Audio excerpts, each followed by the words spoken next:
Good evening, listeners, brave navigators of the enigmatic and the concealed. Have you ever felt the pull of the unanswered, the allure of the mysteries that shroud our existence? For more than a decade, a unique comic publisher has dared to dive into these mysteries, unafraid of the secrets they might uncover. This audacious entity is Paranoid American. Welcome to the mystifying universe of the Paranoid American podcast. Launched in the year 2012, Paranoid American has been on a mission to decipher the encrypted secrets of our world. From the unnerving enigma of MK Ultra mind control to the clandestine assemblies of secret societies. From the awe-inspiring frontiers of forbidden technology to the arcane patterns of occult symbols in our very own pop culture. They have committed to unveiling the concealed realities that lie just beneath the surface. Join us as we navigate these intricate landscapes, decoding the hidden scripts of our society and challenging the accepted perceptions of reality. Folks, I've got a big problem on my hands. There's a company called Paranoid American making all these funny memes and comics. Now, I'm a fair guy. I believe in free speech as long as it doesn't cross the line. And if these AI-generated memes dare to make fun of me, they're crossing the line. This is your expedition into the realm of the extraordinary, the secret, the shrouded. Come with us as we sift through the world's grand mysteries, question the standardized narratives, and brave the cryptic labyrinth of the concealed truth. So strap yourselves in, broaden your horizons, and steel yourselves for a voyage into the enigmatic heart of the Paranoid American podcast, where each story, every image, every revelation brings us one step closer to the elusive truth.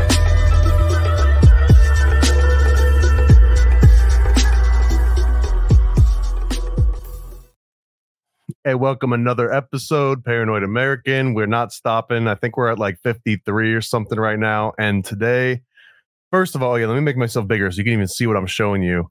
If you haven't already checked it out, this is the Tinfoil Trap mixtape. And you can just go to tinfoiltrap.com and listen to a whole bunch of different artists' music. This is something that we put out with the Chaos Twins comic with Sam Tripoli, which is why it's the Tinfoil Trap. But you can find a growing list of artists that we're going to keep adding to this. If you want to have your music featured on tinfoiltrap.com, just reach out to us. Just hit me up on the website. We'll get you up there. It's basically all about conspiracy theory and truther-oriented music, which has been a passion for almost my entire life, along with my homie today with his TruthSeekah. So welcome aboard, man. And plugs up front, let people know where they can find you, and then we'll get into it. Oh, heck yeah, man. TruthSeekah.com, Truth, SEEKAH.com, or anywhere that we're not banned. We're on everything, so. Yeah, what's the latest platform you've been banned off of so far? And what man, was it for? I've been doing pretty good lately. You behave yourself? Yeah, I've been learning how to use code words, and that good stuff. Yeah, so I was able to keep it, after having it deleted once, when I had a bunch of platforms deleted, man. I was over the Lost Children of Babylon. I'm not sure if you know who that is, but absolutely, yeah. Conscious Hip Hop. I was over their YouTube, man. I was managing it, and my channel got banned. And because I was a manager, it pulled their channel too, dude. Yeah, Ooh. And this was in 2017 or something. But ever since then, I, rebuilt, and I was like, okay, I'm gonna try my best to play by the rules. And my fan base didn't like it. They called me names and stuff like that, saying I was scared to speak the truth. But it's ways to say and do everything. You know what I'm saying? So we take a little heat here too. I actually recently put a website together called a CultDecode for this exact reason, because I was working on a couple of different projects, and I realized really quickly, even though everyone kept telling me this, they were like, you can't say this specific word on YouTube. I was like, the hell I can't, it's right here in a medical journal. It's here in the dictionary. So if I say, here's this medical paper and here's the word this medical paper is using, I was like, I gotta be in the clear, right? And that's not true. Like even if it's like a legit word, you're not allowed to say it. So this is just a shout out to my own site here, CultDecode. Nice. And what I got here is this whole list of like code words like you're talking about. So like if there's a certain word I want to talk about, and the one that I was trying to say, I'll start typing it up here. I'm not gonna even say it out loud because I don't want to get myself in trouble. But It's a derivative of the human endocrine system, and we call it thrill oxide. But let's say that you're talking about like these evil German soldiers from the 40s, right? You can't say what they are, so we're just gonna call them German soldiers, and that's why I got this little like blurred out feature here, so you can like talk about it on streams like this, because of the exact thing that you're mentioning, which is like you say the wrong word, the wrong phrase, and I found the hard way, if you just show the wrong word on the screen in text, they'll hit you with that too. So yeah, it's wild trying to get the information out, and especially stuff that's saving lives. You know what I'm saying? And but you gotta be wise as serpents, harmless as doves, man. You got to find a way to, you know what I'm saying, get it out there without getting banned. You know, we're playing by their rules. So, you know, we got to try to bend them every now and then. And you're doing a good job. You're learning from your mistakes, you know what I'm saying? But keeping it moving. So hopefully. Sometimes it's hard to not have like a gut reaction. Like I'll have a video taken down for like going on a certain topic, and it'll just make me want to do like a 4-hour documentary on that topic and start pushing it. But sometimes if it's done out of like a pure reaction, it just starts digging that hole a little deeper. And one of the things that I'm worried about is like future generations are looking back 200 years and they're like, man, look at this. Everyone was putting all their knowledge out on YouTube, but no one's talking about subject A or subject B. You know, they're not talking about the German soldiers, or they're not talking about thrill oxide. Why is that? Like, how come everyone's covering it up and protecting it? And it's just like, no, we're not. We promise. We're trying to talk about it. We're trying to reveal it, but you're just not allowed to. It won't make it out into the mainstream of anything. Man, I'm a student of life, but my book is the Bible, like my tradition. And like, it's the same way. Those words, bro, that we think it means something. And, you know, people are starting to wake up to a few words, you know, and going back and talking about the Sumerians and the Anunnaki and the sons of God came down with the daughters of man. So people are waking up to a little bit of stuff, but I'm talking about everything in that text is like a super deep, magical, occult, angelology, summoning, matrix breaking, manifestation book for the person who has become initiated, and not by any society or order, but like the spiritual order of you're just seeing how patterns and things connect. So it's the same way, like reading that and these things that are like you can't understand, or you get to like a brick wall. That's like, oh yeah, that says man ought not lay with mankind as he layeth with womankind. Okay, it's homophobic. We're not reading that book anymore. Until you break the words down, you're like, hold on, that wasn't even talking about people. That's not even people. These are beasts and animals and all kinds of, like, breaking it down on a deeper level. So it's learning those codes to be like, man, okay, now I'm speaking the language of the universe, universal law. And you know, because we're out here playing this game, and we haven't been explained the rules.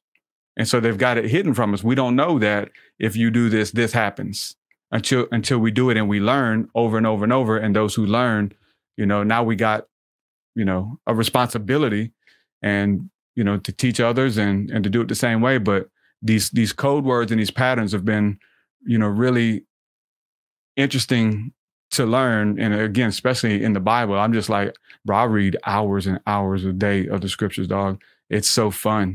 It's fun, like uncovering a gem and be like, man, they talking about how to work with the ancestors. Like all of these people are dead that you're reading about. These are dead people in the New Testament. They're telling you how to talk to and govern the dead. And so it's like that your average person don't need that. You have to be initiated, man. You can't even govern yourself. How you going to govern the dead? Oh man, now we talking. So yeah, when these code words and this language comes in, it's in everything and in everyone. It's synchronicities and boom, boom, boom, all of this stuff. That's where I've been at these days, man. If you approach the Bible from like a very esoteric, magical standpoint, and this is, we were talking before I hit record here, but I've been looking into like Mormonism in the early days of Mormonism and how that conflicted with Christianity. And there was original Mormon writings from the early 1800s that they're talking about how the rest of Christianity has kind of fallen, and they cite how like Jesus was performing magic with spittle, which came directly from Egyptian magic, and that like the Jesus' miracles actually gave more credit to the older Egyptian magic because it was like, look, this dude's still doing it and it still works. And like the concept of like the crucifix being a magical talisman to ward off evil demons, and it's like that kind of makes sense, man. Holy water, and the Mormons are basically saying like, don't use these magical talismans, don't use this magical holy water. This is all like magic, which is ironic because there's a lot of folk magic in that too. But the point being that like if you read the Bible from a very puritanical 2024 like super church way, you might be like, oh, that's heresy to say that Jesus was doing Egyptian magic. But if you read it from a historical point of view, it seems like that's legitimately what was going on. And he was just continuing these like old practices. And like you were saying, even necromancy, bro, like raising people from the dead, not just Lazarus, but Christ himself, and the whole process of transubstantiation, where you turn the little cracker into this dude that was dead thousands of years ago, but now he's alive again and you can eat him. Like, that's a cult AF, man. That's not like beginner level. That's like the end of the level. You know what I mean? That's like the super boss level. Yeah. And I guess some people, some people think, I don't want to say this, but some people think some people need to be forgotten. So you know what I'm saying? Like some things might need to die out with the generations past, and you don't need to learn how to resurrect yourself or to resurrect your seed and to be cut off or whatever. So looking at Joseph Smith and what he was studying or whatever, like, and this is just off of my own studies of all of it together and then making an assessment. One thing they taught in Egypt was the resurrection of the dead, right? So it was about how you can become remembered in the ages to come. Like what can you do? How can you build a monument or a temple where people come to remember you? Because the moment that they show up to your memorial, you're resurrected. So he even like this whole establishment or religion where they continually, every time they gather, they read from his book. Every time they gather, they say his name. And Jesus taught this same thing. He said, when you say my name and gather, there I am in the midst of you. It's cool to look at this as just as Jesus or whatever, right? But the more you read and you read between the lines, Paul and Peter were teaching their disciples like, hey, they're about to take me out, but as long as y'all remember me, I'm going to continue to teach y'all from beyond the veil. Y'all keep showing up. I want y'all to break bread. And every time y'all break bread, y'all pour out some liquor for your homies. Like that's where this comes from, to remember them because they're not dead. That's exactly where that comes from, that we did even as kids, drinking, 40s and stuff on, just chilling and doing it, being funny. But that's a tradition to actually pour out wine as an oblation for the dead because if they have somebody here to remember them, they're not dead. And Joseph Smith obviously understood that and did it for himself. Monuments and churches and temples and all that. I can't remember exactly where the source was, but there was this concept I had read about called like the second death.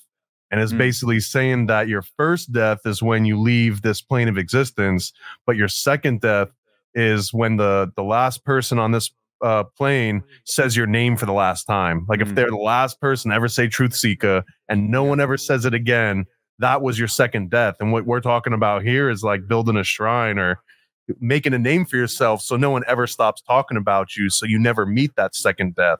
And I guess that's in one way this way like to kind of become immortal. I don't know. Do you think that there's anything to that? Do you think that if someone keeps talking about you and listening to your music for 1,000 years, like are you feeling that in the afterlife or what's going on? I think you're being summoned. I think you're being called to duty. I think you're still needed.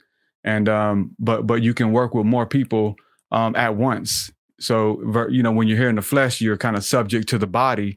But then when you cross over, you essentially multiply yourself. You're like a seed that goes into the earth and gives up its body. The body is broken, but it gives birth to a tree that is able to bear more fruit and continue to multiply. So these were the analogies that Jesus and Paul and stuff gave about the body going into the earth and dying because they were like, no, we don't want you to die. We love you. You're going to be here with us and help us take over or whatever. And, you know, keep teaching us. He's like, no, listen, it's better that I go because I can deal with people all over the earth. Like, it's, you know, the moment somebody needs me, Captain Planet, here I am. Like, I'm showing up. If somebody in Africa needs me, boom, I'm here. And I don't have to be in one place at one time like I am bound to the flesh. They understood that. So they set up this principle where people would want to call upon them because it was always a threat, even in the Old Testament, of like that was the biggest threat. We're going to erase your name off the face of the earth and there will be nobody here to remember you. So anybody who knew you, we're killing them too. So anybody that you met, anybody you did business with, all your family members, we're killing everybody. So there's no one here that can summon you and bring you back by the mention of your name and your memory. There's no more memory of you on the face of the earth. So we look at what happened with the riots and stuff. Like, you know, I'm in the South, and while all that was going on, I'm in Alabama. They were going to the colleges and to the monuments, taking down all of the Confederate monuments. Like, who is it? Well, I know Albert Pike was one of the big ones. They took Albert Pike statues down all over the place because he was a Confederate general. Them down. So there's you had your 100 years, and maybe that's a mass ritual, bro. Like maybe these people made pacts with their grandparents that we will remember you for 100 years if you go and become the chosen one, as someone else said. I'm the chosen one. I had to do it. Maybe this guy was the chosen one and he was, you know what I'm saying, remembered for however many long, but then after, okay, we're going to do a mass ritual and now you're forgotten from the face of the earth that quick. Get rid of all the history books, all the backwoods, you know, people who believed your ideology, they're dying out. The lease is up, bro. We got to move in. Maybe it's a pact where you have orders that keep that. I mean, that's what the Catholic Church seemed to be doing, you know? They've been here the whole time. I mean, you could almost look at it too, that could be bringing the name back up in the news. Like, yeah, we're knocking down the statue, but it's that statue that everyone just keeps walking by and the name has like patinaed over and you can't read it. So now by someone knocking it over, it's like front page news and now everyone's saying that name again. So I don't know. It might just be like a transmutation. Like they change it from being in the physical to then in like to the digital, right? Because they didn't have the internet to hype these people up 100 years ago, but we got it now. So maybe that's just transferring the energy, almost like a kinetic transfer into this new form. I don't know. It's hard to say because we won't know what gets forgotten in 100 years, right? Right. You know, it changes the meaning of casting stones. Yeah, in the Old Testament. And like, because they showed us an image with everything in the Bible, everything, just words in general. None of the words mean what we think they mean. They all have a magical context or connotation to them that is amazing. And I'm in love with them. I'm obsessed with them. And like the words that are being used that are magical, like casting stone. They show you an image of an ancient person from the desert mad at someone and casting stones to kill them and to stone them to death. Very primitive, you know, versus like, hey, we're going to kill you and we're going to put your spirit in this tomb, in this stone. And you're going to be remembered here, whether in a good way or a bad way, where they can call upon you or not let you, you know, journey to the other realms, depending on how they do it. They put a circle around it and all kinds of magical, ancient Sumerian magic, or probably, you know what I'm saying, from Atlantis even before. So all of that goes back to Sumer and stuff, man. And people are starting to, you know what I'm saying, to wake up to little pieces of this, but all of it does. That's the cool thing. Do you got a particular Bible that you prefer over others? Like St. James Community Bible. There's like a million. Yeah, the King James usually, and I try to just kind of go back and forth through other ones too to see if you get different takes on it, because it does help that way, because they'll use different words for the same word. Like one, it's the same word in Hebrew or in Greek, but in the English you may get 17 different words or more, and sometimes those words don't mean anything close to what the Hebrew means in that context. But in a previous context, same word, it meant the cool word, like divination or magic for that matter, or, all of these things, what I just kind of mentioned, like mankind and womankind. Like mankind and womankind is different than man and woman. But like to us, it's the same thing. Like man and woman, or men and women, and mankind, woman. That's how they got us. They're speaking in code. Just like when they come on television and address the nation. Nation in the Bible is a bunch of animals. It's a flock of animals. I didn't know that. They are the sophisticated gatekeepers coming to address the crazy animals who are rioting in the streets. So therefore, they bring forth a new world order and say it's not going to be the law of the jungle. You jungles, y'all ain't going to be able to rule anymore. We're going to address the nation. Nation is a flock of animals in the Hebrew. So when they say the other nations and the beasts of the field, they're talking about people.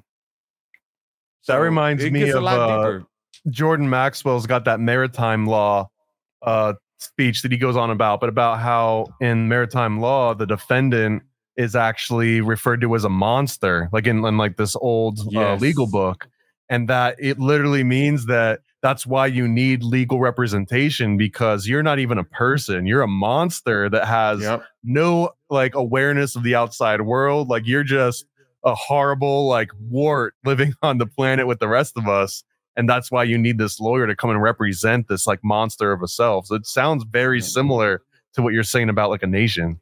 Oh yeah, he totally understood. And I actually just bought a subscription to, it's crazy, a subscription I wouldn't think I would buy, and it was because Jordan Maxwell dropped it in an interview that I watched the other day. I had watched it before, but the more different things stand out to you, different points, but he was talking about how you need to go look up in the Oxford English Dictionary to see the history of the words and go back to the oldest time and see when they were used. And I was like, well, I need an Oxford Dictionary because I'm a wordsmith.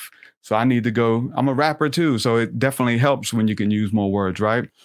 And so I ended up buying a subscription. It was like $100 a year just for the year for Oxford online dictionary, but like breaking those words down to trace them back to see, to recapture and to remember their beauty, for what they meant, that now they're just, these words are trodden under feet.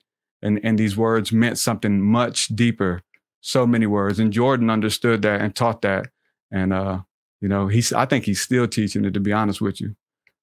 Yeah, he was probably like the biggest OG that I can remember as a kid, blowing my mind with all these different breakdowns of words, and got me interested in etymology as a whole, which is like figuring out what all those little, is there any rappers that like specialize in etymological rap? Does that even exist?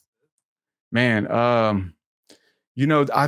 think a lot of them just sprinkle stuff throughout their music, which is, I would say why I fell in love with the Lost Children of Babylon, like hearing their music for the first time, because I was a huge fan of Bone Thugs and Harmony, to be able to rap so fast and you didn't know what they were saying. And they're also dropping gems too. So don't get me wrong. They're putting some deep esoteric stuff in their old music too. Yeah, I mean, Mr. Ouija, that was the second album, right? That was East 1999, talking about Ouija boards and summoning demons. Talking to Easy-E through the Ouija board. And yeah, man. All kinds, man, they talked about UFOs and all kinds of wild stuff. But LCOB it had the same vibe of like, because you can listen to it 1,000 times and not understand it, because literally LCOB has songs entitled Egyptian Magic, where they're breaking down in Egyptian magic according to the textbooks in their rap songs. And I'm like a student of this, and all of it was brand new. I'm like, I couldn't get enough, man. And I had to try to rub shoulders with those dudes, and especially being from the South. And I didn't think it was going to go over well. I was a Christian rapper at the time. Like, I was like, because they're like East Coast stuff, really deep wordsmith. And I'm, coming up on Bun B, and which those dudes are wordsmiths too, don't get me wrong. But stylistically, we didn't feel like we got any love from the guys who were putting etymology in their rap songs, you know, but we ended up hitting it off, and, you know, it was a huge part of my journey. So definitely shout out to Lost Children of Babylon. Yeah, I'll do a shout out too, because I did a couple tracks with KingSize on the Seismology album, which I think is like ancillary to Lost Children of Babylon and Jedi Mind Tricks and all of them. And which is, it was always really interesting to me, because there's like this combination of esoteric art and a very like woo influence, right? Like Killer Priest and Kill Army and Sons of Man and all of them. But it's like this divine knowledge and encoded biblical verses and like, you know, supreme alphabets, but also they might beat you up and steal your money and sell you drugs. Like it was so weird to have both of those on the same album. And it's like, oh, they're dropping gems. They might also steal my car at the end of this. You know what I mean? Yeah, it got, you know, I would say it got kind of weird with LCLB anyway, because they kind of got away from that and would do like whole projects of just straight spiritual stuff. And if they said anything off the wall, it was like, oh, wow, that's crazy, you know? So, which came later, they ended up working with Lex Starwin and John Murdoch, who then started introducing, you know, was those guys are wordsmiths too, but they're talking about, you know, cutting your head off and they're the best MCs, and really get into like, you know what I'm saying, the bragging kind of stuff in the middle of esoteric mysticism songs. And I remember watching, like reading comments and stuff in the early days on YouTube, and people like, you know, like, hey man, why y'all talking about, you know, building up your light body, and this person talking about, you know, robbing you and stuff. It's like, doesn't go together. And I just to be honest with you, I took a stance too. I was like, man, if I want to listen to my gangster rap, I'm gonna listen to gangster rap. If I want to listen to my spiritual music, I want to listen to the spiritual rap. And so there was a lot of like, you know what I'm saying, the younger generation that even came up later that would talk about that in their songs, talking about opening the third eye and then doing concerts and sleeping with groupies and how they did it. And I was like, oh man, I can't spit them lyrics. Like, I know how powerful the words are. That's why I'm listening to spiritual music, you know? So, you know, to each his own, but, you know, we, all of those guys influenced so many people who are doing it today. And it's a thing. Like, it's awesome how big it is now, you know? And you say you started as like a Christian rapper. Was there something before that? Did you like play the trombone in band or something? Or no. As far as doing music, I played in Christian metal bands too. So I was a Christian when I was getting into music, but I was always into metal. Like 13, 14? Like 17 probably. Okay. Like 17, just dabbling, 17, 18. Is this vocals, guitar, drums? Vocals and bass. Okay. Doing like POD type stuff. I mean, it kind of goes with the. I mean, dude, speaking of like mashing spiritual with like chopping heads off, like that whole scene had a lot of that too. I remember growing up, the hardcore Christian, I was there. Like, it was like crazy punk and people were like punching each other out, but it was like in a church and like, and they would be preaching about Jesus, but then they'd be like punching each other. I never understood it. I thought it was wild. I thought it was something like, that was our thing, like, dude. Yeah. What was that, man? I used to book shows and stuff. And it was funny because like in the hardcore scene, what eventually got big was the term metalcore. So Christian metalcore, but just, you know what I'm saying, metalcore as a genre.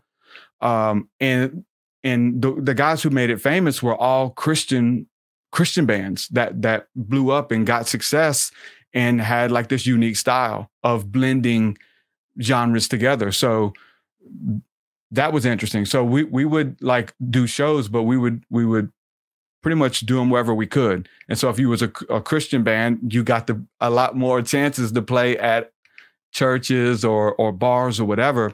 But yeah, we would do stuff at churches and book them there. But yeah, the hardcore dancing, it was funny because in the Christian scene that we started in, where it was all Christian bands, until like the genre got, you know, bigger, and I would say West Coast influence. It's not like it was brand new. There was definitely, you know, it's a mashup of different styles. But it was like, we're gonna dance and we're gonna punch. They called it dancing, and so they wouldn't punch anybody. And if you hit somebody, you say, "Oh, I'm sorry, I'm sorry, bro. No, that's okay, man. And just go back at it. And so that was our thing. And it was like a big thing here in the South and all the shows and stuff. But then as that kind of scene and movement got bigger and we started like expanding with other people who weren't like Christian bands, we do, you know, concerts and shows and we get punched.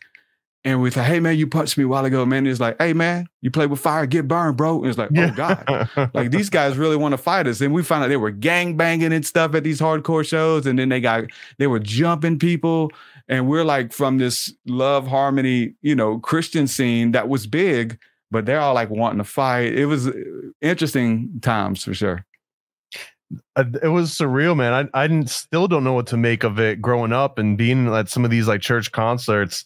And like what you're hearing sounds like the aesthetic of the sound, right? It sounds like they're screaming to like the devil and summoning demons, like, oh, you know what I mean? Yeah. But then the lyrics, you know, they'd be saying like, my Lord Jesus, but they're saying it like Danzig or doing this like guttural noises. And I was always like, is this like Christians like fighting back against black metal, or is this like black metal infiltrating Christians? Like I still don't know what the answer to that is. Yeah, to be honest with you, man, it was almost like this kind of like tribal like aesthetic where you know, suburban kids with pent up rage could let it out, but also channel it to like something good, because a lot of them would use like that wild dancing and jumping and stuff like that. And they would incorporate it as a part of their worship. Like they would do it and cry. And as they're screaming, like the lyrics are saying, Father, forgive me. I'm a sinner. I hate myself. And I don't know why I keep messing up. And they're screaming it to God. These kids who are like, you know, got the, you know, it's a way to channel it, man, and to generate that energy and to get it out. So, you know, it was interesting, like being a part of that from the Christian scene and being able to play in those bands and express myself that way too, you know, because, you know, when the music's off, then you just go back to Joe Schmo working in the office, you know, who's struggling with real stuff, real life issues, but nobody will listen until you grab the microphone or until you get, you know, you can express yourself and let it out and literally scream at the top of your lungs, I hate myself, God have mercy on me. And like see people crying and stuff while they're screaming. It's like, this is like therapeutic. This is dramatic. You know, it's helping them get like, take that deep, dark stuff and confess it. And they're not being judged that I'm a piece of shit, you know, but God still loves me. It's like, wow, I feel the same way, brother, you know, kind of thing, you know. So it was awesome, man. We're actually going to see a Christian hardcore emo band this weekend, a band called Emory, and they were a big band back in the mid 2000s, and we're going to see them. They're doing like their 25th year anniversary or something of their first album. This is a wild for me too, just because until I went to some of these hardcore concerts inside churches, and this is mid to late 90s. I think the last one I went to was like 97 or something. But that was the first time I was like, wait a minute, there's Christians that aren't just like showing up in their Sunday best and like acting, you know, like all goody. Like these dudes are, you know, like they're moshing and dancing and screaming and sweating and outside smoking Newports. Or actually there was a huge sort of crossover with like straight edgers, but like the hardcore straight edgers that would like slap a smoke out of your mouth if they saw you smoking it. And it was cool. It was like, oh, there's some cool Christians out here. It's not all just turn the other cheek. Some of it's like punch you in the other cheek, you know? It got political as far as like, you know, with that whole scene of like, are you guys a Christian band? Or are you guys just Christians in a band? Oh, our lead singer's a Christian because everybody else is drinking beer and smoking. Yeah. And the only person is you got to have the street cred from the one dude. Yeah. Yeah. He's the one. He loves the Lord. We're just regular dudes. And there would also be like this weird dynamic, right? Because let's say that all the bands showing up are legitimately like Christian bands and they got these followings, But like they kind of knew that 90% of the people showing up, they just wanted to show up and have something to do. And the church was like a place that parents would just drop the kids off and leave them. But I mean, there's drugs and sex and fighting and all sorts of non-Christian stuff happening at these shows. And there would be like this like animosity between the fans that are there to be entertained and like share the space and the artists, because sometimes the artists are like, man, like these people are all sitting in front of us. I'm here screaming to God, and they're like dealing drugs, or, you know, like all these things are happening. It was such a weird environment to be in where everyone wasn't always on the same page. It was just kind of everyone was there united about the music more than almost anything else. Yeah.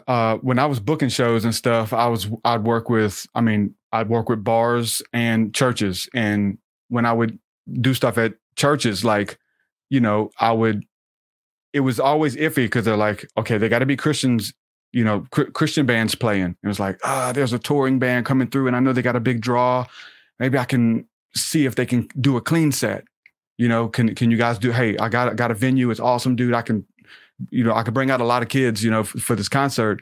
Can you guys do a clean set and play at a church? And most of the time they were like, let me talk to the guys. And it was like their first time. And it's like, sure, we could do a clean set and play at churches. Like, awesome, great. And I was able to, because I was friends with a lot of the guys in the scenes and stuff, and being able to make it work. And so I work with a bunch of different churches, but I tell the bands, hey, you know, no smoking, you know, don't let them see you. Just when you talk to the pastor wants to meet y'all, you know, kind of, hey, you guys love the Lord, you know, kind of thing, with these guys who aren't even Christian bands.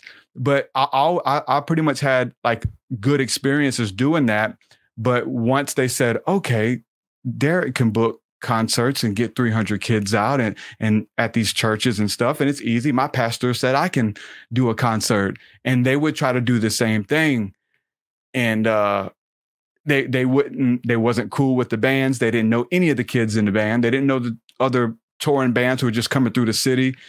And we heard like so many horror stories where the guys are up there at a church and were like, hey, y'all, fuck, this is the day I said, fuck God. And they're just like, start playing heavy music, and the kids are tearing the church up like crazy, punching, like they're tear houses up, churches up. It's like, man, listen, y'all should have came through me. Y'all tried to go around me and go over my head. Like, that's what you get, man. And that happened a bunch where they would try to get these, you know, just regular, you know, bands or maybe darker bands, you know what I'm saying, to play at the church. Like, I could do it and be like, hey, y'all got to do a clean set, man. None of that F God stuff. I'm like, okay, dude. Bring your fans out, you know, kind of thing. And it was just all love because it was about the music. And they would, sure, we just want to play, you know? I feel like if there were darker bands, that would be a really easy in. They just like scope out churches that don't know what the hell they're doing, just so that you can go there and, you know, scream things that are antithetical to the church, right? And like make that part of your show. Well, the other way around, because the Christian guys would do that at the bar room for sure. You know, they'd be at a bar and singing about the day they quit drinking, or they having songs about losing somebody in a car accident from drinking and stuff. And, you know, and it was some dramatic times. You know, drama's a big word, and it would be able to generate emotions and stuff. And there'd be people crying and stuff sitting at the bar, like listening to, you know, some of these lyrics coming forth. And one of the things too, like a lot of the Christian bands, what we would do it would be the heavy stuff, but we would also incorporate like beautiful singing and soft stuff to like get all the energy raised, and then slow it down and sometimes be able to tell their story and almost preach. But at the bars, you definitely didn't want to, you know, sound too militant or too preachy. You know, you wanted to come across as a regular person, but you know, we get a lot of testimonies and stuff from people that, you know, who are dealing with real life stuff, and they're at the bar drinking to forget the stuff that they're, you know, trying to suppress. And here we are, you know, with a message of hope and love and stuff like that, man. It's just good times for sure. So it sounds like there was a transition at some point from doing like hardcore Christian metal into rap. Like, how did that turn? Like, were you already interested in rap, or was there like a certain song or an artist that you found? Yeah, no, I was big into rap, and I actually started out. They kind of happened around the same time. rapping with a Christian rap group that would do a bunch of church concerts in the hood. Like there's churches under churches, like in the hood. There are churches everywhere. And we do like 4 shows a week sometimes, just going to different churches. Some of the churches would be slam packed, 400 people. Some of them be, 7 kids or whatever. But it was like always, doing shows. But I pretty much came on as like a hype man. So they kind of took me under their wing and I'd learn their lyrics and, rap them back, to them and be on stage hyping them up and doing all the rhyming words and stuff like that. So I did that for a while until I started writing. And then I was kind of doing both at the same time. And I go back and forth with the Christian metal stuff if we were in bands or trying to rap. And then, trying to release my own stuff.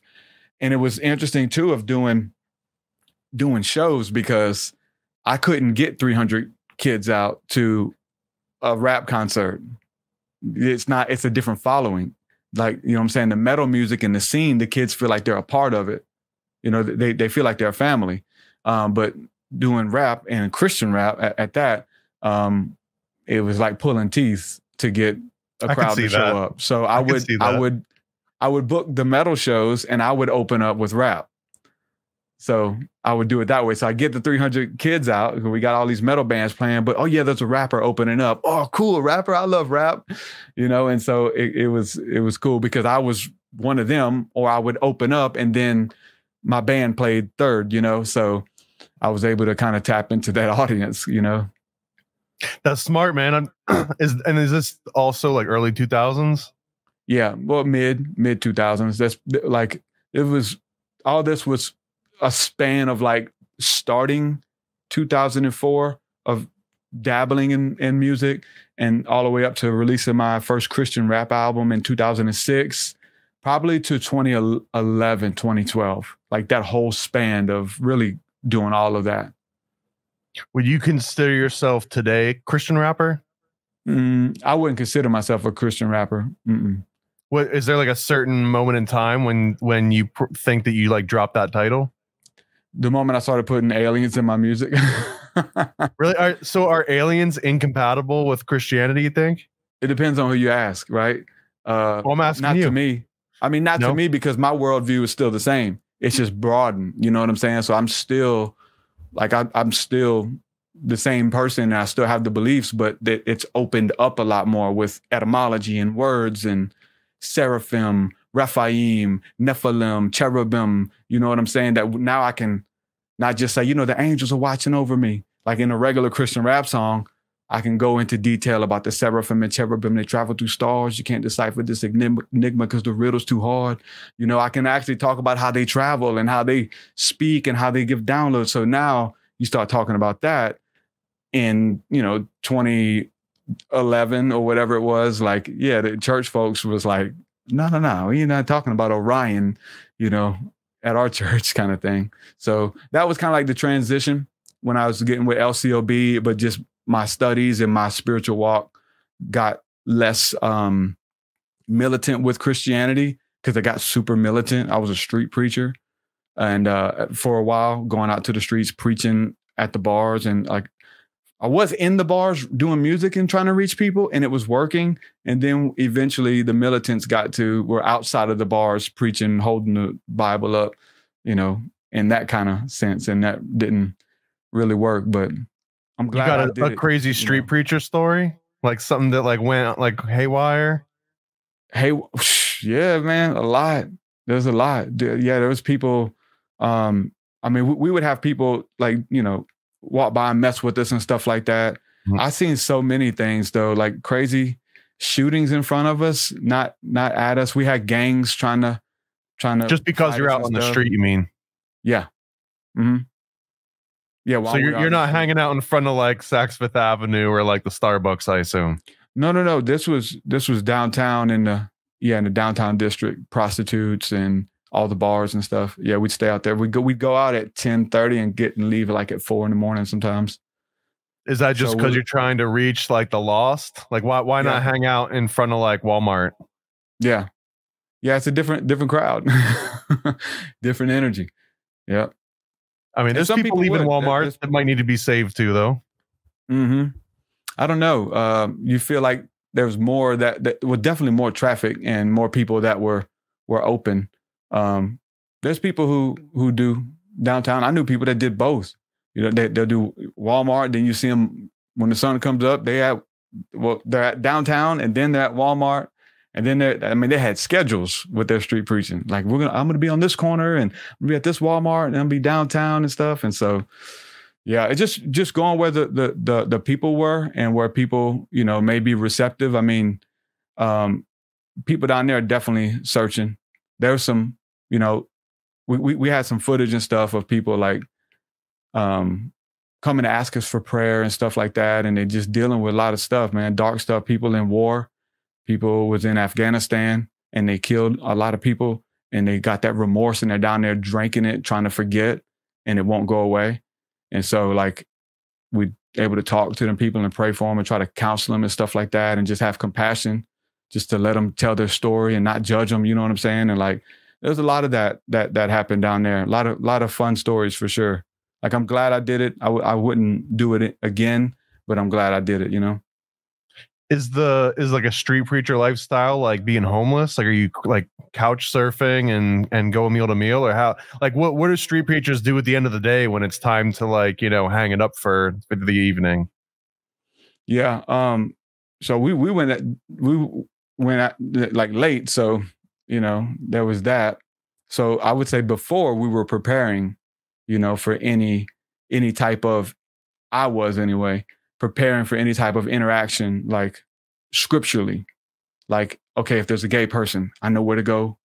I got, you know, and I'm watching street preacher videos. Like, it's an art. It's a, you know, you want to be on your game. You don't want to be caught off guard.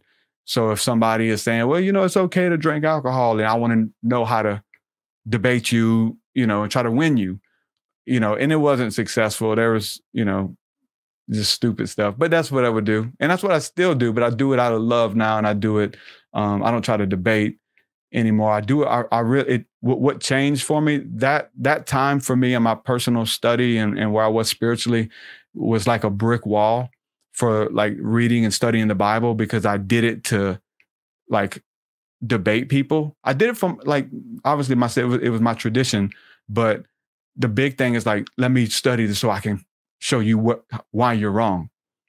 Now I'm reading it to show me why I'm wrong. You know, so as long as like in that heart and in that spirit, like it's totally different. And like it's wide open for me, you know. It's all the intention. I say that. Yeah, I mean, like you were talking before about certain things like in the rap, that you would start talking about like cherubim and seraphim and all like the particulars. And this sounds like getting into the Apocrypha and some of the sort of like, I guess would be considered like heretical works. And it's interesting that like the deeper you get into some of those things that even King James was into, people will start being like, man, I don't know if that's Christian anymore. Like, do you got a thought on if like you heard someone in passing and they were like, man, this dude's talking about Nephilim, that's not a Christian. Like, is there a retort to that, or is it just like, that's fine for you to think that way? At first it was, and it was offensive because I wanted to have the hard conversations because I studied to do it, you know? But everything comes full circle. You know how this works. You've been into the weird subjects that now become dinner talk conversation or stuff you probably believe and said and put out that is preached from pulpits now. And for me, that's what happened, you know, doing it. And once that stuff was all, you know, weird, and it was conspiracies at first, you know, that I got into a lot of it. 9/11, you know, during that time, and like Loose Change and Fahrenheit 9/11 and all that. And like that stuff sent me down to conspiracy. Then it was FEMA camps and FEMA coffins. And then it was King Alfred plan. And then it was, I don't know, you know, just all of this different stuff that I found that there was no end to it. And I would tell people, and then it was the Masons, and then the Masons are wicked and the Masons are the ones running. And I would confront Masons, and then I would study on Masonry so I can talk to a Mason and tell them that they're going to hell. And, you know, how would you know? Would you just go camp out in front of a lodge? No, I wouldn't do that. But you'd run into them more than not, you know, the average person. you find little things to say to them. But what were you like looking for, rings or like lapel pins? Yeah, you start to see, like, come on, when you get initiated into all the symbolism, you see it everywhere. You know, you're looking at triangles on top of every building. Like, oh man, it's a new, see triangles everywhere, man. Like everything's a triangle. To a hammer, everything is a nail. So we got to have some kind of grace with the really deep off the wall conspiracy stuff now. Like, this is old. Like, we've been did this. I bugged out years ago on that, freaking out. And they're going to put us in FEMA camps, man. They put us in the FEMA. This was in, when was that? 2008.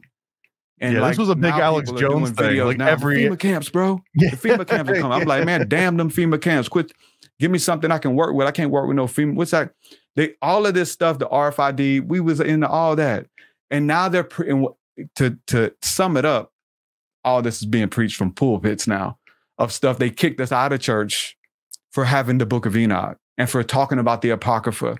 And now the preachers are preaching out of Enoch. Now the preachers are teaching and got sermons that they're selling book series on Dr. Emoto and, the water and sound frequency and resonance and healing. And now they're doing sound bowl healing sessions in the churches. So, and now they're talking about aliens every Sunday. Like, if you're not talking about aliens, you're left out. So, we was kind of ahead of our time, which is, we get offended at first because you want to, an attaboy, or you want to be invited to speak because you're the expert, right? You've given your life to study this stuff.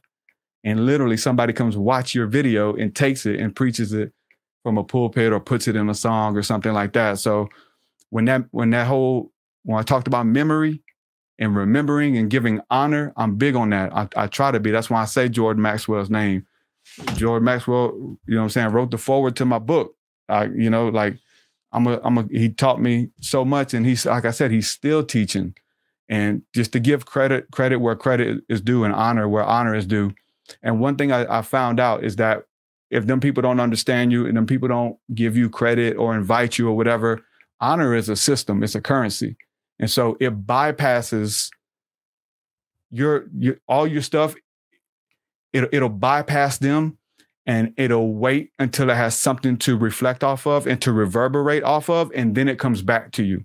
And so I would say what these days, with not just myself, but a lot of people experiencing, now we're talking about cherubim and seraphim traveling through the stars. Now y'all covering this on the news. Like, those are the ones that I think a lot of us are in tune with, that we have the knowledge and the ability to understand the books. That there's a reason those pastors called it heretical. They don't understand what the hell they're reading. They don't understand that this is talking about working with the dead. They think that they're dead to their old desires. And it does mean that at first, literally, but we're talking about your ancestors. We're talking about angels. We're talking about souls that are trapped here on the earth, that all the other traditions have protocol on how to deal with and work with that. But this Western modern Christian experiment, evangelicalism, which is, it's like what I come from, you know what I'm saying? It was like, it doesn't want anything to do with that stuff.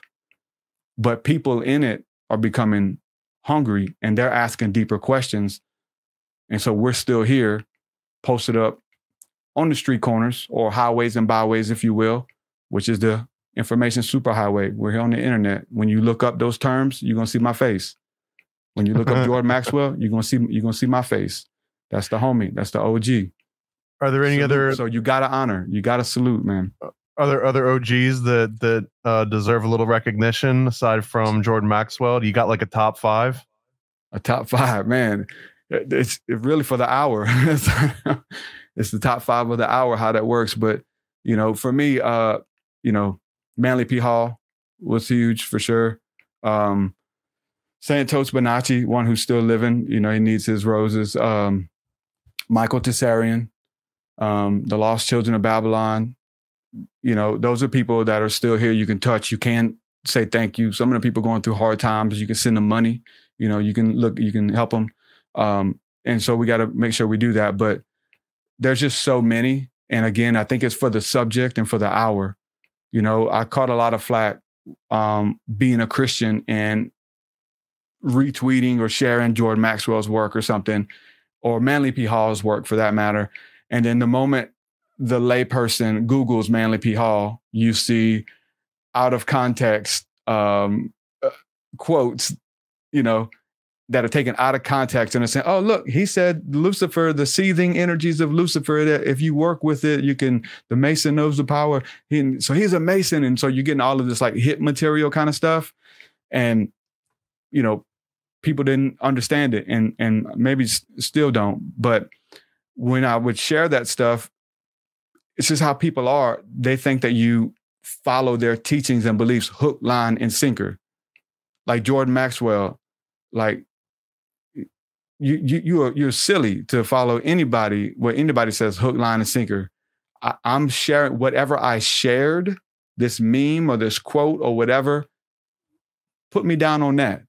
Judge me for that. I'll ride for that. They're finally like digging up stuff on this other man and what he did back in, you know, he said this or whatever. And that was the interesting thing of like, sharing stuff and vouching for stuff, and then people like getting in trouble for doing it because they're like, you know, thinking you believe everything they believe because you shared, you know, one cool thing. I guess that's where cancel culture came from, huh? Do you know what Kevin Hart did in 1998? You know, it's like, did you see what Manly Palmer Hall did in 1927? Yeah, he said this. Man, they was them people from a different time, man. It was okay to say that. It's okay to say some of this stuff. Like now, like I remember, I've done some interviews with Jordan, and like he's saying some things that I'm like, oh man, and you read the comments. Oh man, I can't believe he said that. It's like racist kind of, I don't know, racist, homophobic. We'll say that. He'll say some homophobic, you know, kind of things. And, you know, but so I can't ride for that. Like, I'm not riding with that, you know, judge me on what you heard me say or you saw me share. And I think that's how we honor people. And you know, I won't say dishonor, but if you don't honor, what did we start off this episode talking about? It'll die. Quit talking about it. It's going to die. We forget super quick. Most of us already forgot what happened 3 years ago, who did it and what they were saying to people on TV. And we forgot all that. Nah, I don't forget. Like, you know what I'm saying? Let it die out. But I want to, you know, be able to show honor and be able to say people's names. And because I'll tell you this, many of those people who are still alive, you know, they weren't afraid to say my name. So salute to them. I'm glad you brought up Michael Sarion too. That's one of my heavy hitters. I think that was one of the biggest, because I think I had already been all in on 9/11 and a bunch of like MK Ultra, even in the 90s, but I never really got into how just all encompassing some of these conspiracies are. And Michael Sarion had this talk at Conspiracy Con, and I think 2003, which doesn't exist anymore, which is a wild story. But at Conspiracy Con, he has this like 40-minute breakdown where he's just going over corporate logos, Bank of America, Mazda, Ford, Chevrolet, Lincoln, Cadillac, like every single one, and showing how they're all using astrological signs and sort of like Sumerian gods, and Mazda being like an ancient god. And it was just like, look, like these things are somehow important. They're like embedded. Either there's like a pattern that's baked into us or baked into nature or something. And that was when it finally clicked, at least to me, was that, oh, it's not the symbol that's necessarily evil. It's not like the pentagram that's the evil part. It's that someone has taken that and then using whatever it's charged with and then making you buy like a hamburger with it, or like, you know, making you like buy, like go down this track instead of go down that track. And that sort of subversive use. And learning about Manly Palmer Hall and Jordan Maxwell, Michael Sarion, and hell, even Aleister Crowley, right? It's almost I'm like just now getting into his, like I was locked out of that for the longest. Yeah. What do you think about it? Well, and when you say just getting into it, what are you getting into? Really looking into my introduction was just his words of him talking about the art of words and using art to share messages and or to conceal certain things and the art behind that. So looking into language, and I found a lot of quotes by him that really was like, whoa, I got to look into this because this is what I'm studying, but I've been so scared. You know, we've been told that he's, hey, don't mess, you bring his name up. Don't mess with him, man. He was. You say his name 3 times, he'll pop up behind you. Yeah. So I repeated that. Like I repeated a lot of this. Hey, man, don't mess with Alistair. And I didn't know nothing about Alistair. I didn't know anything, but I'm repeating what everybody else said because they weren't initiated into any beautiful things he had. I'm not saying I don't know all the bad stuff he did. I don't know anything he did is what I'm saying. But now I'm learning, and there's some dope stuff that he had to share that I need in my life.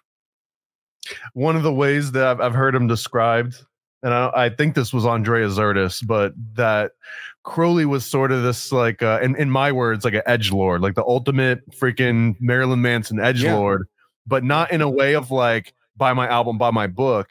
There's probably some aspect of that, but that it was more like, if you can't handle like this crazy stuff that I'm saying, and if you can't handle this poem that I wrote that's really off the wall and a little bit gross, then like it's not for you. Like the stuff that I've got to talk about, like that's real deep, you're not going to be able to appreciate it because you're getting pushed off by this like superficial writing and some scary sounding words. Just wait until I tell you about like these magical incantations and shuffling through like the Great Pyramid and going into these chambers. Like that's not going to be for you if you can't handle a bad word here and there. So that's one aspect of it. For sure.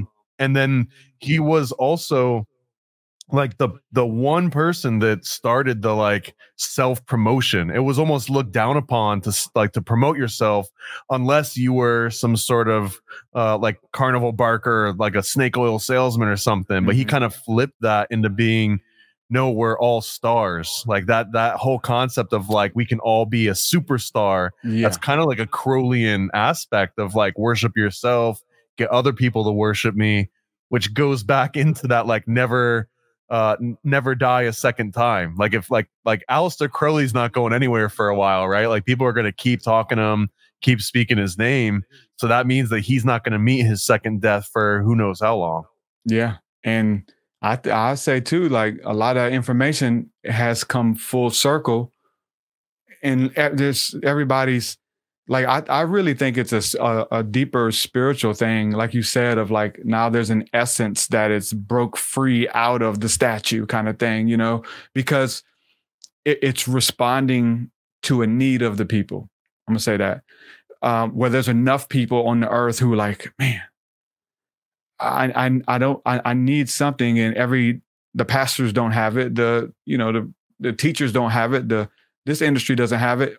But it was somebody who existed, you know, in the late 1800s, 1700s, in the 300s, who like this information is coming back through what seems to be downloads, dreams and visions, or someone finding their book. Because we're seeing that like crazy, because all this star system and star seed stuff, you're right. Man is a star. Like, man, like that was his work. That came from him. So to understand that, there's Christians who are teaching similar things. So y'all need to salute. I know it's in your Bible, but it's hidden. And there was people who uncovered it for the initiated. You don't need to know you're a star. You don't need to know how much power you have, because you're going to use it for evil.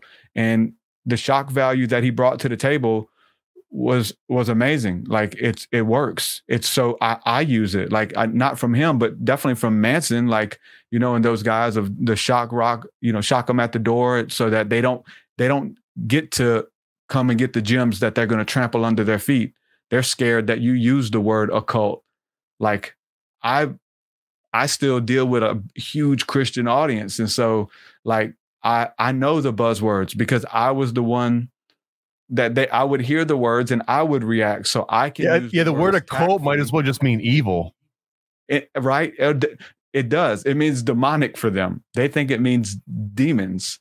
If you get a Latin Bible and look up one of my favorite verses, Jeremiah 33:3, that says, if you seek God and you call after him and pray, he will show you great and mighty things that you do not know and cannot find out. He will show you hidden things. The Latin version says, I'm going to show you the occult.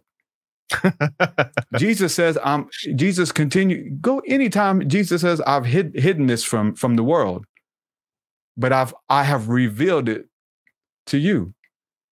So I'll hit him just to make him think. Listen, man, Jesus taught occult knowledge. Like at the very etymology definition of the word, that he revealed hidden things to people who were open to receive, because they wasn't hidden anymore once they was revealed to him and to his disciples and to anyone who can get it and grasp it. So the same thing, to be able to use those words to plant a seed or to shake somebody or to scare them or to shock them. Like Crowley wrote about that in Dealing with Magic. There's a right way. And I'm trying to learn to conceal, because I have a problem keeping my mouth shut. And so, I'm trying to look at some of the greats who showed little tactful ways, because we know the saying that those who know don't speak, and those who speak don't know. So, I mean, that word conceal almost feels more charged than a cult. Like people are coming around to a cult like, oh, that just means hidden. That just means, secret. But man, you say that I'm going to conceal something. Now it's like, oh, you're going to lie? You're going to, what are you going to mind control me? I mean, that's what got us into conspiracies and mysteries anyway, right? We found out that they were hiding stuff from us. They were concealing stuff. And we're like, hold on, I got to figure out what it is. And I'm going to tell everybody. I'm on record so many times, and I still say it. I'm going to tell everybody. When I find out that there's that, whatever the spiritual magical process is, that seeds fall out of the sky into your yard, into your backyard, and weeds grow up that you need in your body. And they're like God and Mother Earth and nature is responding to you on that land, giving you what you need to deal with your ailments. I'm telling everybody. Now, if we have to use wordplay and games and, how we say it, because I learned firsthand, and I'll be damned if I keep that to myself. But there's ways to say it. The moment they find out that we know, then they're going to delete your channel or ban that word or whatever the case is. Or schedule one. Come on. I thought for the longest time, and I think it was valid up until maybe recently, but that like there's certain things you're not allowed to talk about, especially on like social media, right? But if you put it into a song, then there's almost like this back door where it's like, well, now it's got this artistic merit to it. And for the longest time, a lot of companies didn't want to be seen as censoring art and music. So it's like you could kind of get a pass. That's why like Marilyn Manson, right? He could put an album out and it could get on top 40 and it could, break all these records. But like for him to actually want to go to a venue somewhere, or for him to like try and get an interview on any major platform anywhere, there was still like this shunning aspect of it. But then it comes around once like people are like, oh, we can reach people through them.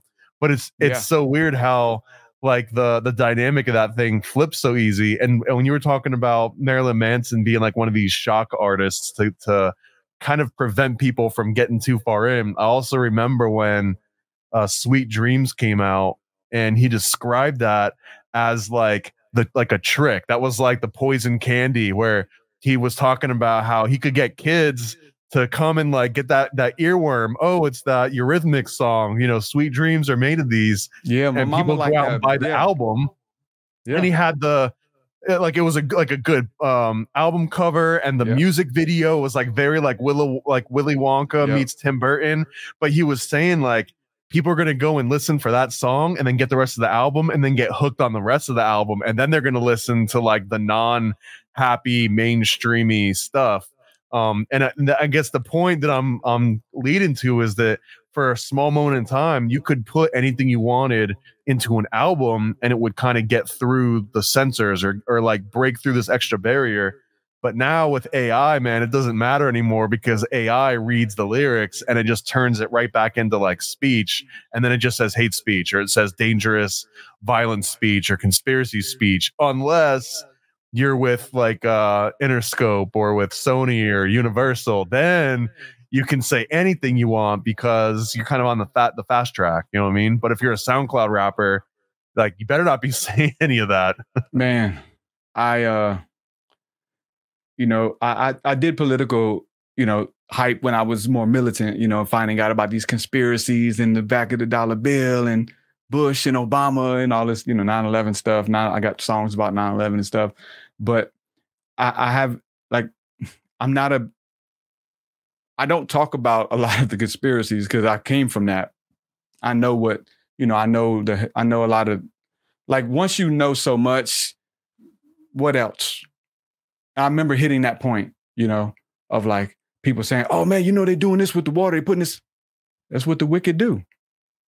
They keep, what's next? And it's like, we're staying on top of what while we were consumed with what they got. I remember hitting that point and then kind of like being able to kind of digress and saying, damn, that became my whole message was defeat the New World Order. I had anti-New World Order t-shirts. I had all, you know, all that kind of stuff. And I was a Christian rapper and then I'm doing like anti-New World Order. So you can see why stuff. But again, it's in the churches now. Now the pastors are QAnon.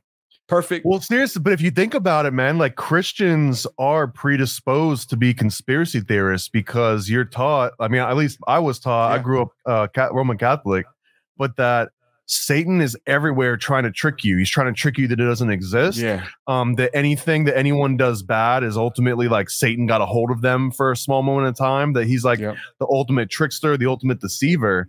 So just that mentality, if you take it to its logical conclusion, it's like, damn, bro, like everything is fake. If simulation theory is correct, it's because Satan is doing it, because that would be the ultimate deception. And that's where he gets his rocks off, is just by deceiving and lying. And so with that in mind, like hardcore Christians are easy to sway into conspiracy theories if you can hone in on that. If you just like, and it's because of Satan, they're like, oh, wait a minute, what was that? Yeah, you guys show them one scripture, man, and they'll follow a hook, line, and sinker. It's sad because people are taking advantage of that. You know, but to finish it up, that where I was trying to go was that I hadn't put any conspiracy or got deep stuff in any music as far as that's concerned until the song I submitted for that I was working on, and I was like, how am I going to release this? Like, I don't know how to release it because it's not really going to fit my projects that I'm working on right now. I love the beat. The beat is dope. And, you know, I've been holding a lot of this stuff in for a while. And let me just put it out there on the glass. And the whole song is like a spiritual song. And then at the end, I just kind of I start talking about spirits coming back to judge the nations and the ones that you hurt. And John the Baptist is coming back. And all these people are coming back. But not just him, the ones who were taken out 3 years ago, they coming back, and Abel's coming back, you know. And I said, I got kind of blatant, like you could say that because it's just, but then when you make it, you know, I said, you know, what I said in there, I don't even know if we should say it on here, but say whatever you want. Okay, well, yeah, just talking about Epstein and Trump, you know, I said, you know, it got like the song cut, like all the music cut out with just the 808. And talking about how Epstein, Trump said, take me to the guillotine. I will haunt you when you sleep. Trump and Biden both were best of friends with Jeffrey Epstein. Evil will revisit thee for how you made the children scream, put on both on trial for acts and crimes against humanity. And like putting that, like even that was like, it's a shocker too. Like everybody hears, I made a clip. I took the clip down. I was like, there's just people who love Trump. Yeah, I was going to say that's Trump. I'm saying his name. I got some features I've done with people, not on my projects, where I'm like, man, Trump was on the Trump. I said, you know, 9/11 was real. Pizzagate is real. Talking about something in the Middle East, that's not the real Israel. And I say, if you, I forgot how I got to it, but I said, if you pull the flight log, Trump and Epstein walk on. And like, because that pisses off all my Christian friends, and following. So I'm like, you kind of got to play it right because you're already talking about religion and now you're talking about politics. So I ended up pulling because it just offends people who I care about. And I was like, you got to pick your battles wisely. You know what I'm saying? It's like freedom of speech. You can say everything don't need to be said. You know what I'm saying? These people still, that's the only thing they got to believe in right now. All hope is lost. all they got is our hope that we got one good guy in there who's fighting for us. I don't think we do, but you know, a lot of people do. And if that gives them hope and allows them to maintain some kind of peace in the midst of this crazy world, then I don't want to, you know, be the one who tries to take that from them or wake them up from this dream that they're in, because they're, you know, they're still enjoying some of it. I'm curious. I mean, talking about Epstein and Pizzagate and like spirit cooking, essentially, how real do you think all that is? Do you think this is just rich people trying to experience the extremes of, you know, like life, or do you think that they're legit, you know, summoning demons and making sacrifices to like dark gods? I think the latter, but words and etymology and all that stuff. What sucks is that there is a amazing author that I found from New Orleans called Bradford Keeney, and he talks about the sacred ecstatics of how to generate energy and how it's done in Africa and how it's done in Christianity and how you can do it in your body. And he called it spirit cooking, to be able to generate your own energy and not let it out until it cooks, until it's like you're full of this ecstatic bliss and this beautiful experience. And it was so crazy that because you can't even, like, people are locked out of it. I'm locked out of even mentioning it by that name because of what the masses now think spirit cooking is. You know what I'm saying? Yeah, now they associate with Marina Abramovic and, exactly. and Clintons and Lady Gaga, right? Yeah. And you know, yeah, I think they're doing demonic stuff for sure. But you know, I want my words back. You know, and dude, even the concept of a demon and a daemon has been throwing me for a loop, because I found this this writings of this old Christian sect that weren't considered Satanists or Luciferians. They were just like weirdos. I can't remember the exact name of them. I'll look it up at some point. But that they were making this justification that you're allowed to summon demons because Solomon did that, and that it said that when Jesus cast the demons out, that technically that was him like talking directly to demons, taking control of them. And the concept of like Solomon, and he had the Solomon seal in his temple where he would summon these daemons to do some sort of like a practice for him. I don't know if he was having them like sword in the stone, they clean all the dishes or something, you know what I mean? Like that was that original concept of daemon. And then over the years, it turns into like a bad thing no one's ever allowed to do again. But there are multiple references of people in the Bible summoning demons and daemons for like their own good. And it's almost like seen as a good thing that they did it, or at least not like no one went to hell because they summoned these daemons, right? Like no one necessarily cast them to hell because of it. So I wonder, like, is there a Christian compatibility with summoning demons still? Yeah, I think so, man. I've got a teaching on it. I found it in biblically, and by breaking these words down and reading the stories, like, hold on, why are we just skipping over these words? These words don't mean, like, it's because they're written weird. I guess because it's Old English, King James, you kind of, well, that's just how they talk. Like, hold on, why are they describing it that many times? And the reason they're describing it, because it was they're telling you the names of different demons that they were working with in like the disciples. And yeah, I got a whole like essentially documentary about the Apostle Paul working with spirits. And it's funny because like people would see it and think that I'm either digging on Apostle Paul, he's a false prophet, or he was the Antichrist, which is what there's sects of people who believe that. But no, I'm saluting him as being like super deep, deeper than any of us could ever understand and imagine, because you've been reading that text for hundreds of years, if not thousands, and nobody knows unless it's revealed to you. And it's not revealed to you through a person. Even people listening to this, like, you don't, like, hearing me say it doesn't even reveal it. Like, it's the spirit that reveals it to you, because it's going to fall upon deaf ears, but it's going to be a seed upon somebody when they get somewhere else in their studies. Just like I got to say, hold on, man, this Aleister Crowley, man, he brought some dope stuff to the table, man, that I think we might need. Like, then it's revealed. You persecute it and speak against it and call it demonic until you need it. So yeah, Paul and those guys were doing that. When you want an angel to or a being to guard your home, you don't want no weak little angel. You want some. So going back to Sumer, ancient Sumer, this is what you want. You want a demon more grotesque than their biggest one.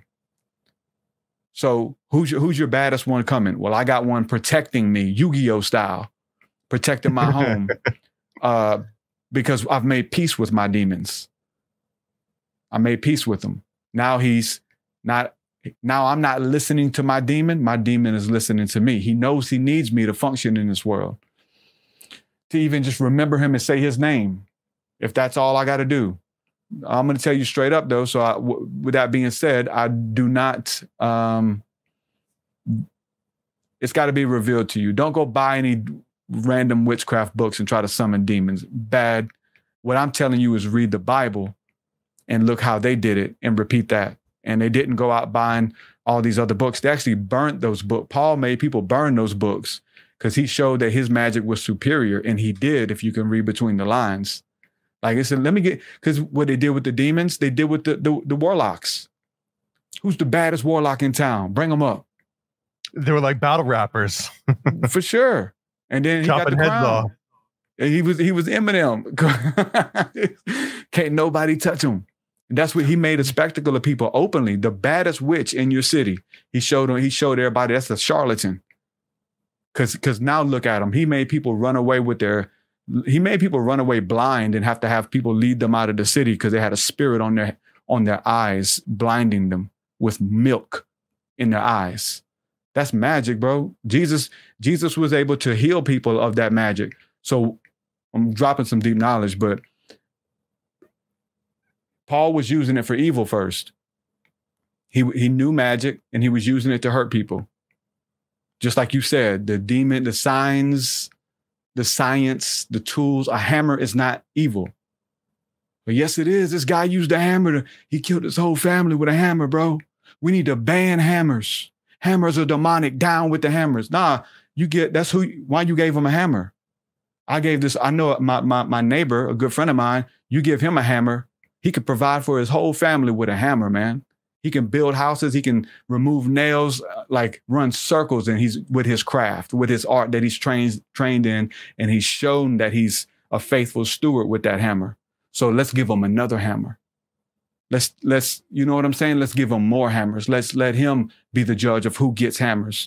So that's how this stuff works in the spirit world and how this stuff is revealed to you. So that definitely happened in the scripture, but I don't want to encourage anybody to go look into the dark arts, because that's not how you get in with the demons. They bow to the light. So get so much light into you that they're attracted to you, and they show you how to overcome your own demons, which gives you authority over them. And now they listen to you. That's all I'm saying. That's actually a perfect segue to this final segment here, because one of my favorite questions to ask is and I'll ask it to you first and we'll go from there. But just to explain it, the concept is I'm just going to mention a phrase or a particular conspiracy theory or a topic, and you're just going to rate it from 1 to 10. 1 meaning you don't believe in it at all, and then 10 meaning that like you absolutely believe in it. You're writing a book about it. You're writing songs about it. And if you don't care or if you're not undecided, it's a 5. Pretty easy, right? Yeah. All right, we're going to do this. We'll go through, I don't know, like 15, 20 different little questions. Hey, conspiracy buffs, I double dare you to take some PCP, the Paranormal Conspiracy Probe. On your marks, get set, and go! All right, we're doing some PCP with TruthSeekah. The first question is one of my favorite ones. I usually build up to it, but you just led into it. So, on a scale from 1 to 10, how reasonable do you think it is that somebody that is like a complete atheist, never doesn't believe in any sort of religion at all, right? They go on Amazon and they find the top 3 how to summon a demon books, summon demons for dummies, and like the Idiot's Guide to Summoning Demons, and then like, I don't know, Secret Doctrine or something. They buy all 3 of these books. They just come straight from the factory. No magical person's ever touched them. It comes right out the printer, shows up to their front door. They bring it into the room, they read them, and they start going through the practices. They do the incantations and they draw the magic circles and all that. On a scale from 1 to 10, how likely is it that that person summons an actual demon at some point? 9. I did it. All right. The same way you did. Yeah, I did it. Yeah. 9. And we'll revisit some of your scores here. All right. 1 to 10, Bigfoot. 8. Chupacabras. 7. Flat Earth. No comment. 5. Hollow Earth. 10. Dinosaurs. 8. Dragons. And it's got to be fire-breathing dragon. 10. The human beings have set foot on the moon in the last 100 years.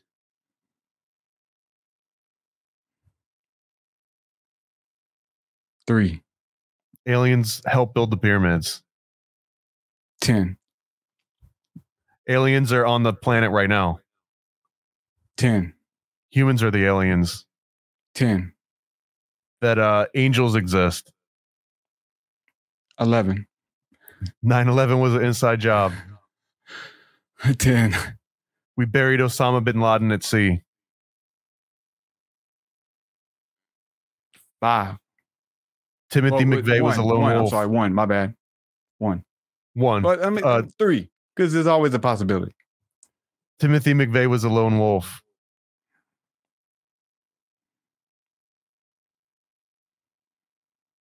4. David Koresh was onto something. 10. And then I guess the last one is, can music have subliminal messages that actually change someone's behavior to a point where they'll do something they wouldn't normally do? www.truthseekah.com. I like that. 10. Yeah. So I want to talk to you about the dinosaurs. A lot of people, especially in like Christian communities, and even more so in the conspiracy communities, it's like they're trying to kill off dinosaurs.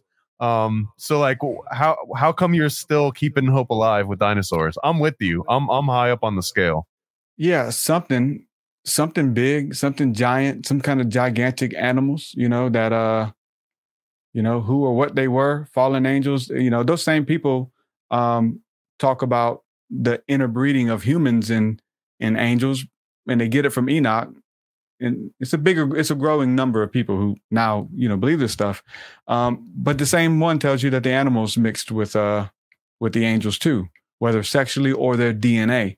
So, they'll tell you that they're demons or something. So it leaves it open for the possibility for sure. Well, that's actually cool. That's new to me that Enoch also talked about, because what we're talking about Nephilims, right? The Watchers breed with womankind, which might mean something, like you were saying, mankind and womankind is not the same as men and women. Yeah. So that's the Nephilim. But I guess what would there be Watchers mixing or doing something with animals? So now there's like a Nephilim version of animals too. Yeah. Yeah. And then you get humans that are mixed with all of it. Because so on this is where I'm going to lose everybody. We're the Nephilim.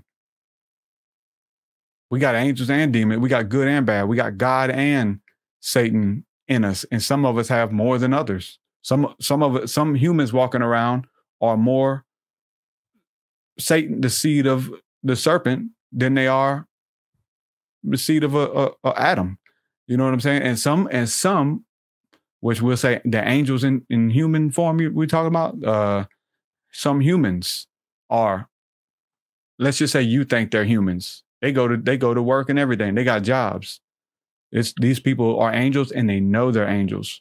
Jordan Maxwell talked about this too. So I'm riding with him. Do you think that we're not doing the 1 versus 10 or anything? I'm just asking you. Yeah. You think that hell exists? That like if someone is walking around and they're more Satan than Christ-like, do they go and burn for eternity in hell? I think there's layers of it. I think there's layers that we ascend and descend through the different dimensions in different lifetimes. And some of us get a glimpse and taste of it even in this lifetime. So I wouldn't say hell is like a final resting place for human beings, not by any means. For the original entities that deceived mankind, when it's talking about hell in those really tormenting ways in the Bible, it's like Jesus is addressing those people or those beings that are now living inside of people, children of Satan, inside of human bodies, that they know who they are, and they tricked everybody. And he's telling them that's where they're going. But for other chambers in the underworld, yeah, I think all of the traditions have a similar spot. The only thing that changes it is the names of it because of Babel. It's the same story. And I gotta squeeze this one in last, and this might be annoying for anyone that watches this show regularly, but it's like my go-to question for anyone that's fairly well versed in the Bible. And I gotta know, what do you think happened in that tent with Noah and Ham, or Noah and Cain, depending on your interpretation? You know what I'm talking about? This is the curse of Ham or the curse of Cain. Oh, because the scripture says something about Ham walked into Noah's tent and saw him naked, and because of that, like, he was cursed forever. And this is kind of where like the curse of Cain comes from. Yeah, I don't know exactly what happened. It's hard to.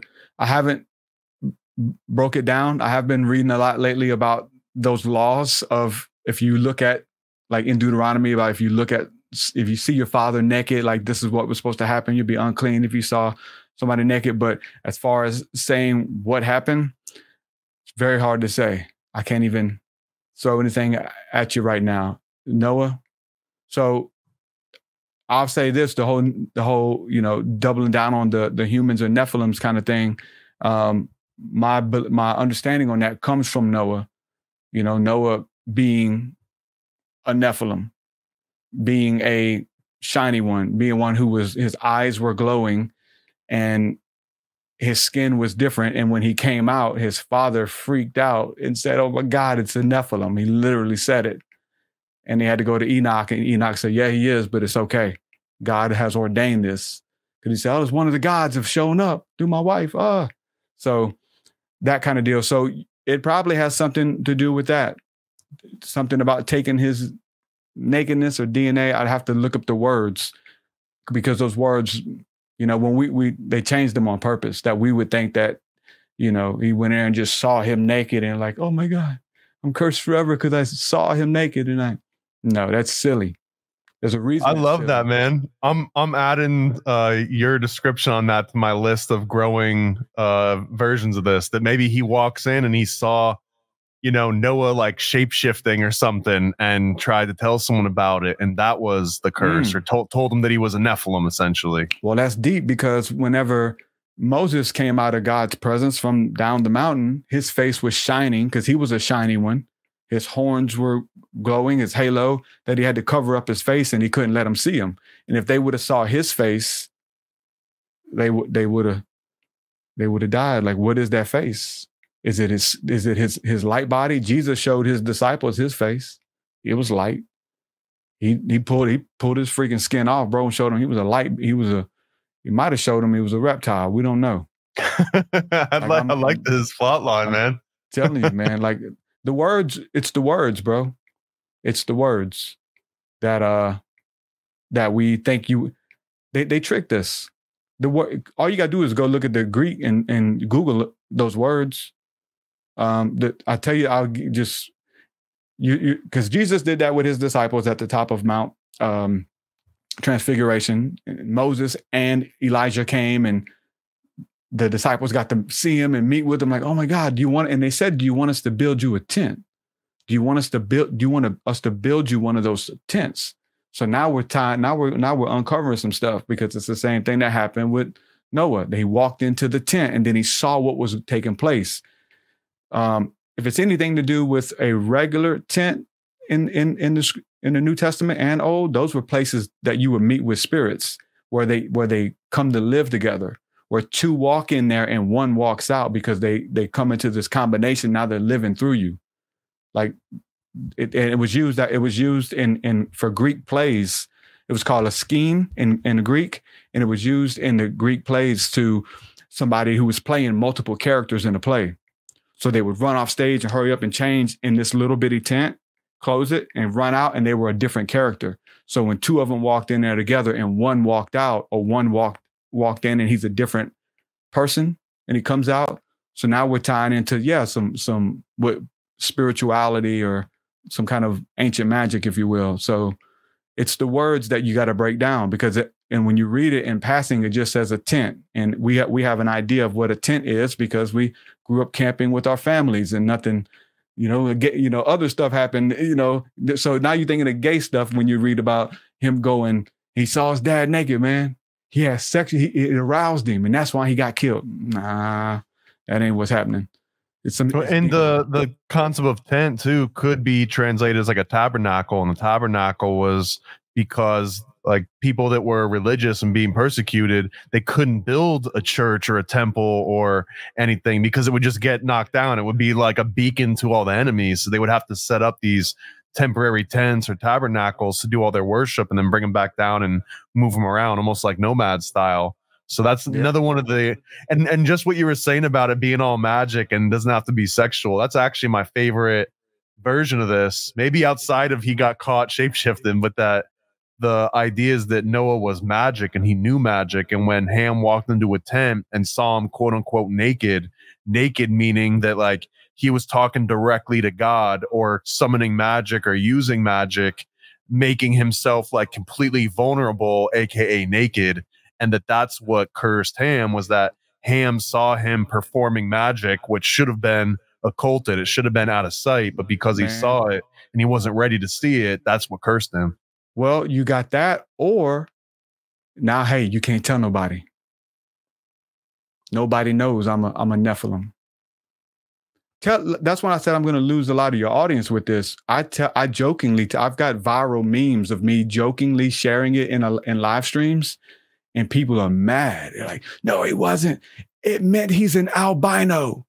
So like they know something's up with Noah because tradition tells you that he was different and his skin was white. It says his skin was glowing. They've never seen a glowing man before. They have seen albinos. So that's the only thing they have to go off of. Just like how this goes back to Jesus being could be a reptile, could be some type of serpent, if you will. There's many types of serpents now. Let's understand that dragons and serpents are different in the Bible. When Moses threw his staff down, it became a serpent. Not the brazen serpent. A brazen serpent. But then the others, Janus and Jambres, Pharaoh's magicians, did the same thing, and theirs became a serpent as well. It's a different word there too. You got but the story is that Moses won because he had the biggest serpent of anybody, and therefore, like the brazen serpent wins, right? Let's look at serpents as maybe snakes, or geckos or whatever, some kind of serpent. But the word that Moses, his serpent was a dragon or a crocodile, which is the symbol for magic in the Nile in Egypt. The crocodile is the symbol for the magicians. It's the god that's over the magicians. There's a reason why you see baby Horus riding on the back of a crocodile holding a snake in one hand and a what do you call it? Rattler. What do you? Yeah, well, it's like a scorpion. Scepter that looks like a rattle. Scorpion. He held a scorpion and a snake in one hand. Baby Horus. He had learned to use magic. And then Jesus says that you'll be able to tread upon snakes and scorpions. They'll bite you and you won't be poisoned. Learning to govern and balance and work with a greater magic and to be able to use it for good and for service and to help humanity. Magic is real. It's just being used against us. It's just been used. What happens when we get magic? Well, we're yet to find out. Let's give you a little bit. Let's teach you word magic. See how you use it. Let's teach you, magic on there's certain days that there's certain times you lose sleep. Whatever your magic is, let's show you something easy that everyone's already doing. Let's give you crystals. Let's give you these things and see how you use them. And if you use them right, you be given another hammer, right? So same thing with the information, same thing with knowledge. Jesus's word goes back to, it's the word for that in Revelations chapter 1 and 2, that he appeared, and it's like this version of him that had eyes that glue like flaming fire, and the skin of burnt brass, brazen brass that had been burnt in the fire. And so the shiny burnt brass. So I used to run with the Hebrew Israelites I've been around. I used to run with the Hebrew Israelites. Weren't you a white devil to them? To some of them, for sure. But other ones, I was my native blood showed in me more than my white blood. So they called me brethren. But they read that verse and they say that shows you Jesus was black. He was a black man because he was skin that was burnt in fire, brazen brass burnt in fire. When you look it up, it goes back to bronze, and you look the word bronze up, or brass. You look up brass in the Old Testament, and this is how the game works, because you need both. It's a compendium. You need the Old Testament. You need the New Testament precepts to understand the Old Testament concepts. One is one locked, one is one revealed. You think. When you look up brass in the Old Testament, it's the word nakash. It's the word for serpent. And it says that Jesus looked like, his skin looked like brass burnt in fire. Well, this is what you get. When you burn brass in a fire, you don't get a dark burnt brass like a black man's skin. I've never seen a black man anyway. So to say he's burnt bronze, that's what our skin looks like. I used to run with these guys, what they teach. And for the lay person, oh, wow, it makes sense. Look the words up. They didn't make it that easy for you to tell you this is literal. When you look it up, the brass that has been burnt in the fire, it has been refined over with hellfire, to be honest with you. It's been tested. It reflects the sun. It's iridescent. It's shiny. It's got every color in the rainbow. It's not just black. It contains every color, and it's a spectrum that it reflects like snake scales in the sun. This is wild, man. I haven't heard this before. I like it. It's deep. Yeah, I'm telling you, I ain't heard of nowhere either. I mean, salamanders come out of the fire too, right? That's one of the things that was ascribed to them mythologically. And just to hone on the crocodile aspect, you look at any of these old images of like the alchemical labs, they all had a crocodile hanging on the ceiling, because it was if you didn't have one of those, you weren't performing like the highest magic possible. Because of the link to Egyptian magic and Horus, but also I think it was supposed to represent like time and the passage of time. We just got a wild link to like the crocodile and Peter Pan that swallows the clock. Like, oh, wow, it's all connected, man. It's all connected. Yeah, that's Tessera's. I think Tessera showed some of that. Yeah, shout out Saria, man. I'm glad we mentioned so many deep names here, like Lost Children of Babylon doesn't come up on this show often. It should more. Yeah. Michael Sarion, Jordan Maxwell. Hell, I'll just shout out John DeCamp, Nick Bryant. Those are some of my OG ones that really, man, Jordan Maxwell was kind of like the start to the cliff. And then once I found John DeCamp and the whole like Franklin scandal stuff, that to me, like you were describing earlier about, sometimes you just hear about that one conspiracy and like, it's like, where do you go from here? Like nothing beats that. I think that Franklin scandal stuff was probably like the rock bottom of like, all right, nothing else you can ever tell me is going to make me feel any weirder about like humanity and like the depths that we can go to than this. So where do you go from there? Crazy. And that was the moment I was like, I need to make comic books, man. Like, this is sad. This is depressing. This is killing me. Like, I want to make something that makes you happy. Yeah, bro. I want something that you can laugh at, but still get the knowledge, like not mocking it, not like nodding it off, but just saying like, oh, and here's something you can laugh at regardless of this or in spite of this. Yeah, dude, laughter is a healing, man. It's a medicine. Laughter helps, and we need to be able to laugh and especially when you can put something deep in it. You know what I'm saying? Because that's what they did to us anyway. They made us watch Bugs Bunny. Looney Tunes and made us laugh, and then showed us the propaganda that they wanted us to learn and become a part of our, ideology and the way we saw the world and saw people. That somebody who, created that didn't like those people and wanted us not to like them as well, even though they didn't do anything to us. What's nuts too is the Bugs Bunny is where I first heard the name Nimrod. he used to call Elmer Fudd Nimrod all the time, and I always thought Nimrod meant that you were an idiot, because then Beavis and Butthead will call each other Nimrod. But the whole reason that Bugs Bunny called Elmer Fudd Nimrod is because Nimrod was a great hunter. So it was actually a sarcastic dig, like saying, "You idiot." It's like calling someone Einstein if they're not acting smart.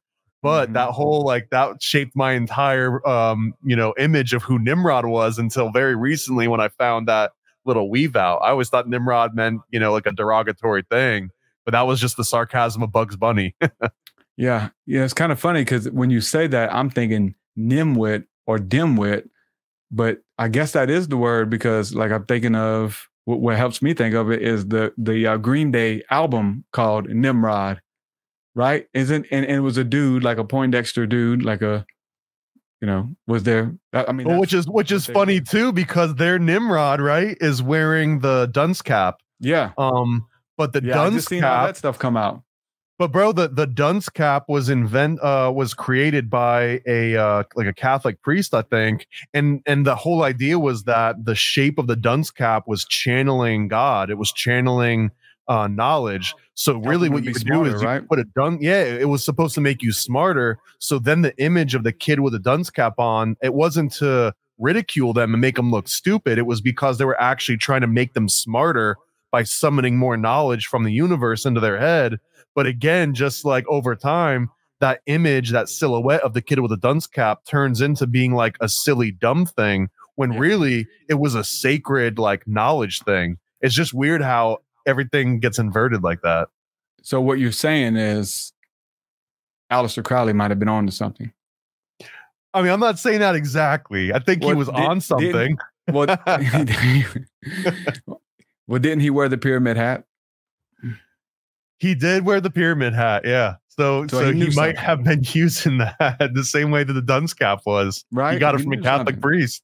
Well, I'm saying we just did a podcast on pyramid energy and stuff, and I related it. I got people, they wear pyramid, crystal pyramids on their heads. Oh, I remember I've been to a Ringling Museum here in Florida a couple times, and one day I went there. They must have been having one of those crystal pyramid conventions, because there was dudes straight up setting up like a full blown glass pyramid in the grass and sitting inside of it, and I didn't know what the hell I was seeing, man. It was a wild thing. Listen though, all this is tying together, because on that is probably what the tent was that we're reading about in the Bible. And him walking in there, he's able to go into this closed off space and seal it and be able to astral travel or go meet with his celestial council or whatever they're doing. I mean, because a pyramid is a bigger version of it's a tent or essentially a teepee, and it was the same way where they could channel the energy or the smoke, fill it up with smoke, and the smoke rises up out the top. Yeah, man, it's a dunce cap that you're sitting inside of. Yep. Well, this is wild, man. I think we can keep going on for hours and hours, but we'll kill it here. But I feel like we could do a few other episodes and talk about some really cool stuff. So I appreciate you coming on here, man. It was a pleasure getting you on mine too, on my show. But we got to talk about family life now. I can get as deep or as surface level as anyone wants. I got a clean set and I got a dirty set. That's good, because the friends are like, I'm not gonna hold anything back. That's why you ain't got a channel. I do this for real. I do this to feed we do this full time now. You know what I'm saying? I've raised a family doing this with my channel. You go create you another one and let it get deleted.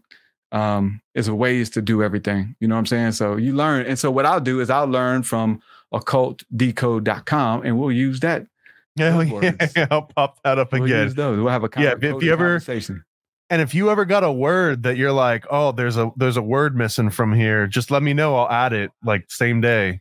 That's where almost all these came from. So what are are these conspiracy words or are these? Yeah, here, I'll unblur it because I can re-blur it. Yeah, but here you go. I mean, I've got it pulled up too. So like all the words on top are the ones you're not allowed to say either out loud or in text, at risk of either getting demonetized or straight up removed. Like, which is crazy. Like the word bankruptcy, if you say bankruptcy on YouTube enough, they can classify you as being like financial advice or something, and it just reduces your ranking. Bestiality is an obvious one, but all of these, man, like, you know, unalive, that's a classic YouTube.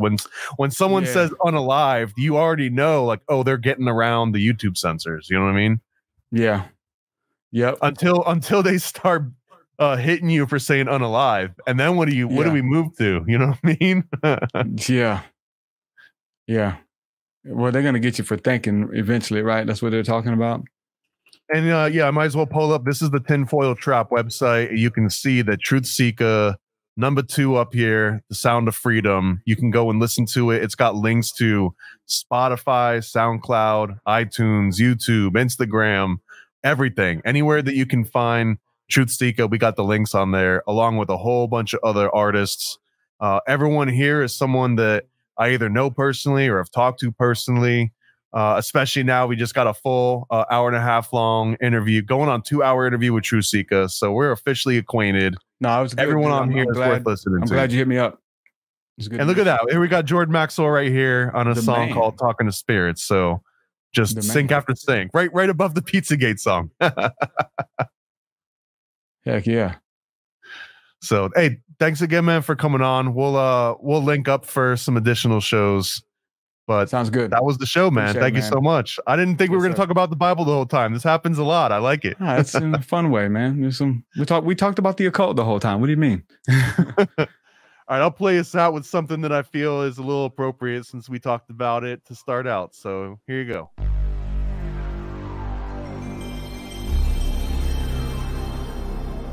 This is Epstein's Quest, fly the lowly town express. Calling Jeffrey or just Jeff. This is Epstein's Quest.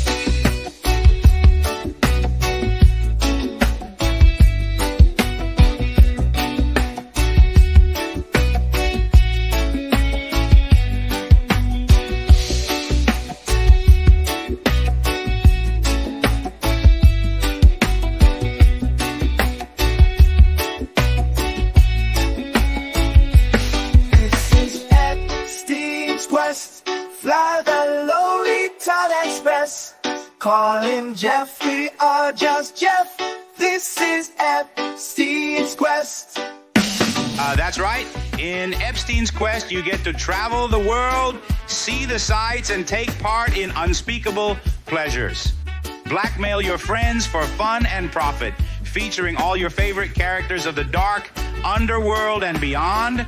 Bill and Hillary, Trump and Melania, with guest appearances by Chris Tucker, Bill Gates, and more.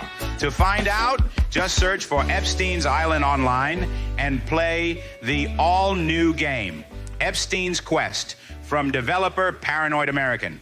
For more details, visit paranoidamerican.com.